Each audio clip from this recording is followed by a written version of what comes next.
update pa mga kandos sa ating hiding mga kandos. Marado na yung pagbuhos natin mga kandos. Tingnan nyo mga kandos, oh. Tapos na mga kandos.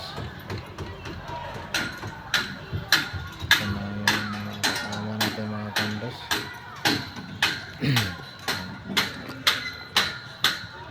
Linis na mga kandos para preparado para buhos. Ito mga kandos, oh. Ito na mga kandos.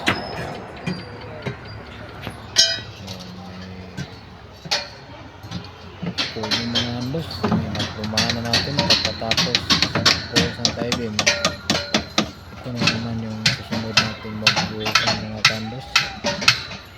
Ito na si Kuya mga kandos, nag-prepare na para sa last na tie-beam. Ito si Kuya mga kandos.